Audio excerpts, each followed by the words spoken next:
हाणे आउं जलसे के अॻियां वधाईंदे हिकिड़ी अहिड़ी शख़्सियत के घुराईंदो हलां जेके अदीब राइटर भी आहिनि, जे मलीर जे मथां काफ़ी सारा किताब भी लिखिया आहिनि। ऐं सम्झां थो मलीर के असां खां वधीक इन खां वधीक ॿियो केरु सम्झी नथो सघे। असांजा प्यारा मोज़िज़ गुल हसन कलमती साहब सां गुज़ारिश कंदुसि तो अचनि ऐं इज़हार ख़्याल पेश करें। गुल हसन कलमती साहब। मेहरबानी दोस्तों, हक़ मौजूद सबका पहिरीं मलीर एक्सप्रेस वे जे मुतासिर कमेटी जे पारां अॼु मेमण ॻोठ में जेको एहतिजाजी जलसो रखियो आहे, उन्हनि खे मुबारकूं। जेतिरा बि गॾु थिया आहियूं याननि जी महिरबानी। पर अफ़सोस जी ॻाल्हि इहा आहे त 50,000 खां मथे जी आबादी हूंदी मेमण ॻोठ जी, असां 50 माण्हू वेठा आहियूं। ऐं जेकॾहिं मुतासिर रूट खे असां ॾिसूं त 2 लख खां मथे असांजी आबादी जेका मुतासिर रूट जे करे मुतासिर आहे, ऐं उहे नज़र ई नथा अचनि। या असांजो ॾोह आहे या माण्हुनि जो ॾोह आहे, इन ते सोचण जी ज़रूरत आहे। जॾहिं बि प्रोग्राम था करियूं माण्हू अचण लाइ तयारु कोन्हनि। पहिरीं ॿुधायो वियो त अॼु जेको एहतिजाजी जलसो आहे ऐं इन में मेमण ॻोठ जेको आहे उहो दुकान बंदि हूंदा। आउं 4 बजे खां आयो आहियां, हिन सॼे एरिया में अनवर मेमण वेठो आहे, को हिकिड़ो दुकान मूंखे बंदि नज़र न आयो। जेकॾहिं इहे रवैयो रहियो त भई मलीर एक्सप्रेस वे छा, घणो कुझु ठही सघे थो हितां। असांखे पंहिंजा इहा रवैया तब्दील करणा पवंदा। इन रवैयनि खे तब्दील करण जी ज़रूरत आहे। असां जंहिं वक़्तु उन में निकिरी न सघंदासीं त जेके माण्हू नाराज़ थींदा, फलाणो MP MLA नाराज़ थींदो, फलाणो नाराज़ थींदो, मूंखे नौकिरी न मिलंदी। इन करे असां एहतिजाज त करियूं था, रिकॉर्ड ते नालो दर्ज करायूं था, पर कंहिंखे नाराज़ बि करणो न आहे। ईअं कंदासीं त बि असां मलीर एक्सप्रेस वे खे रोके न सघंदासीं। प्लान 2045 परे जी ॻाल्हि आहे, असां हिन खे बि रोके न सघंदासीं। तंहिंजे करे असां सभिनी खे निकिरणो पवंदो। इहो हिक ॿिए जे मथां कुल्हे ते भार लाइ त बाबा हे वेठा आहिनि, इहे सभु कुझु कंदासीं, हलण लाइ तयार आहियूं। असीं बि ईअं चवंदासीं बाबा ऐं हलो, असीं अव्हांजे पुठियां तयारु आहियूं। इहो हिक ॿिए खां फ़रार थियण जी कोशिशि आहे। इन खां असां सभिनी खे निकिरणो पवंदो।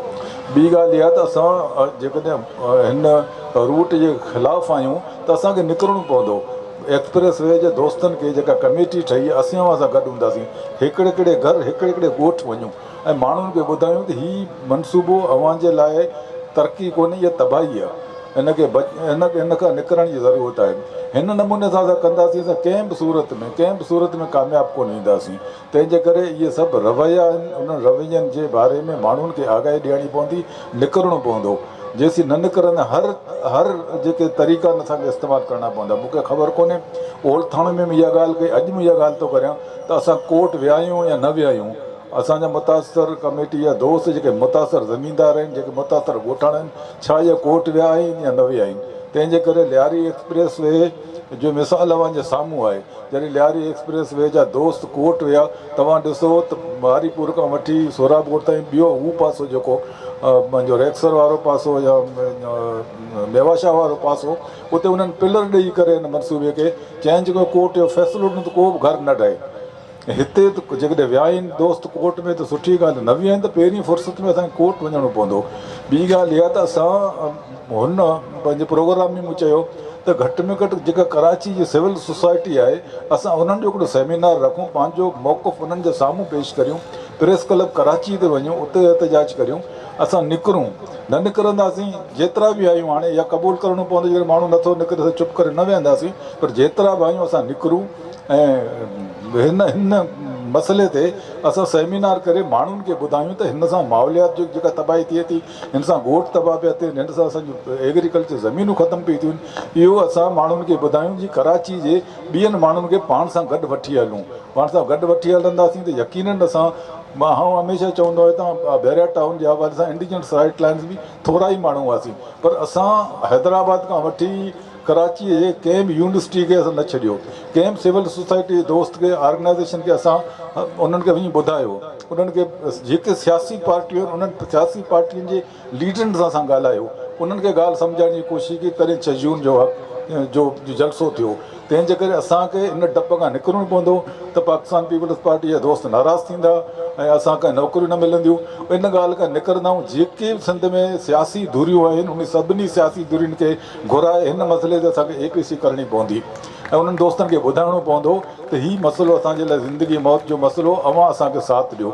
ईअं कंदासीं त असां हिन मसइले मां जान छॾाए सघंदासीं, न त ॿी सूरत में इहे सभु शयूं ठही वेंदियूं। चोरी जो मसइलो आहे, दाड़नि जो मसइलो आहे।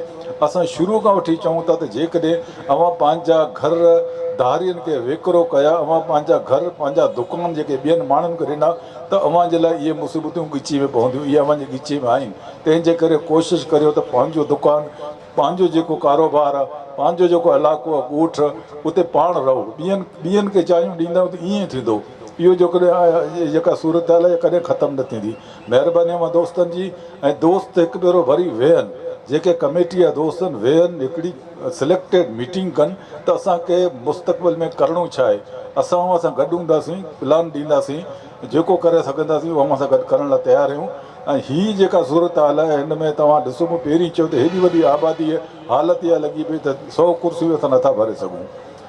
इन करे इन शइ ते माण्हुनि खे आगाही ॾियणी पवंदी, निकिरणो पवंदो, डप खां निकिरणो पवंदो। इहो ख़ौफ़ असांखे हुन मां निकिरणो पवंदो। नौकिरी न मिलंदी, नौकिरी न मिले।